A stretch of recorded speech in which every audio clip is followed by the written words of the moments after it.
Sorry for my lateness getting this video to you, going through a couple things, but we're going to keep fighting it through. So, the first thing that I want to tell you about is that today we'll be learning about the Scopes Child of 1925. I use this as culture wars because it was kind of a battle between religion and evolution, or some say evolution and creatism. So, the way I decided to attack this was do it through a little PowerPoint. So first we'll be watching a video. It's a video on drunk history from the group called Drunk History. Sorry about that.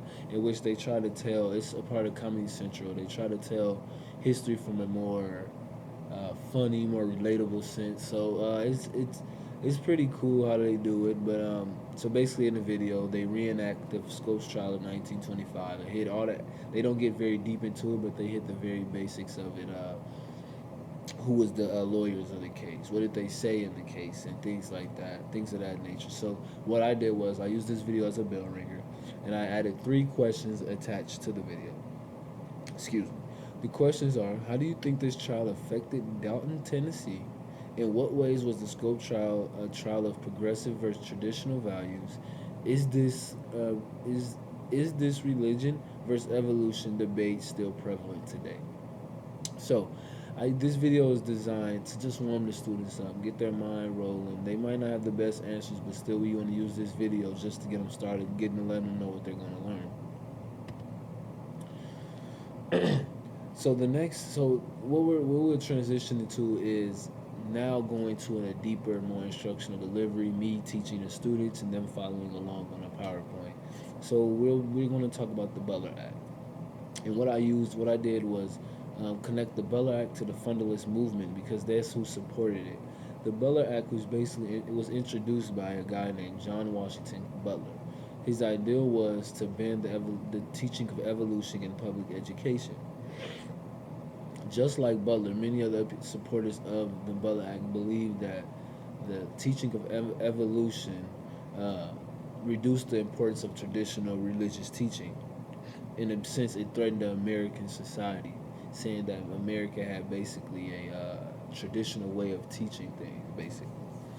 So, what I did was to show why why it was connected to the fundamentalists. I put 4 bullet points. The 4 bullet points I wanted to connect to the fundamentalists were anti-evolutionists.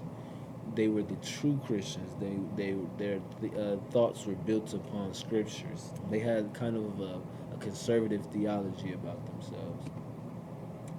So following them, we go on to talk about the other side of the case, the people that fought to implement evolution into the school's teaching, or at least allow the teaching of evolution in the schools. And this was the American Civil Liberties Union. This union was designed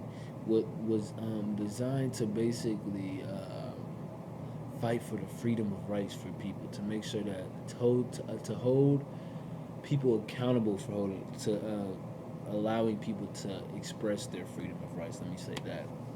So you see why they were connected to this case. They saw that they thought that the Butler Act was restricting people's rights to teach what they wanted in the classroom. They believe teachers deserve more autonomy in these classrooms. So they put an ad in the paper. They said any teacher who decides to teach evolution in their class will defend you in these cases. So that's exactly what they did. So John Scopes was the one. He accepted the role in the mission of the American Civil Liberties Unit. He was a teacher at Reed Community High School, and they started on their way. So the details of the trial. So for the defense attorney, they hired a guy named like Clarence Darrow.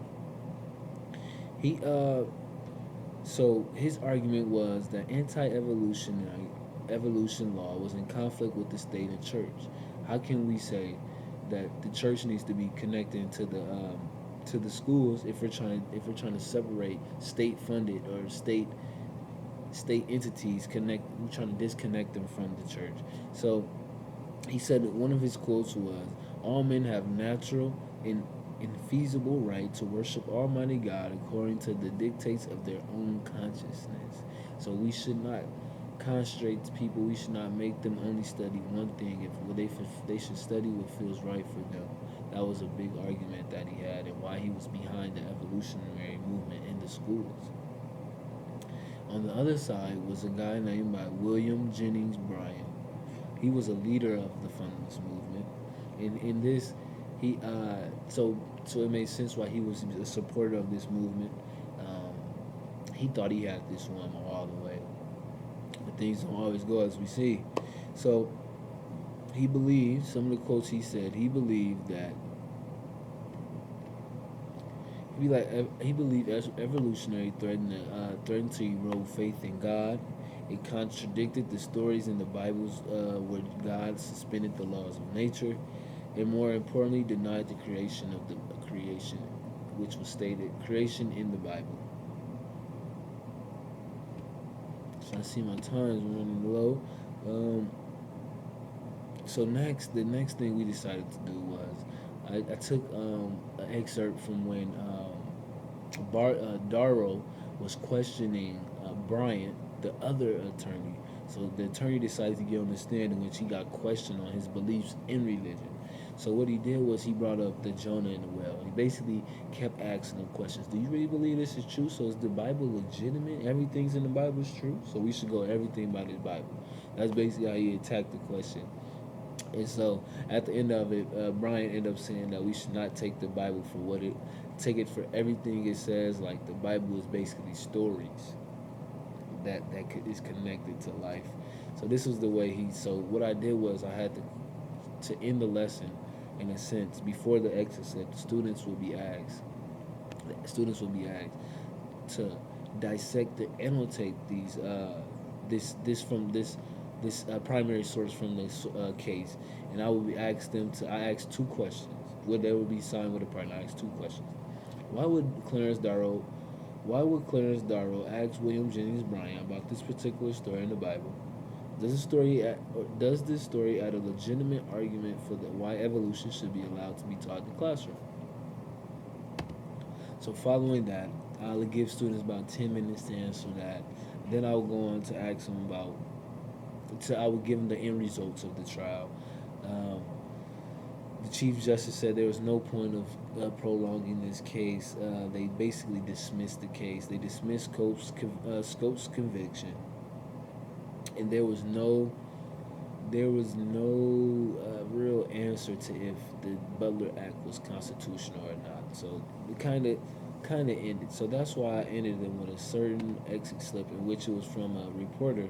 I mean, an editor from a sorry, an editor from an article after 2 years after the case in which he stated, allowing the case to die was a great disservice to the to the teachers of the state of Tennessee. Sorry about that.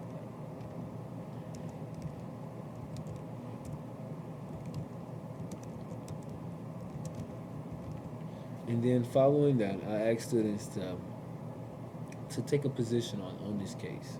Since it never ended, take a position. So, do you agree with this statement above? Do you believe with this statement, or agree with the decision to end the case because of its complexity? In your answer, state your position with supporting details from today's supporting instructional delivery and your own prior knowledge.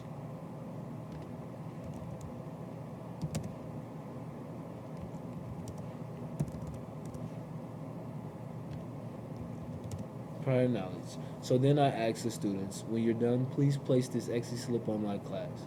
So I thank you for listening to how I present my lesson. I also want to say sorry again for my lateness. I just so I will get back to you on what I think best is best for yours. I appreciate you. Thank you.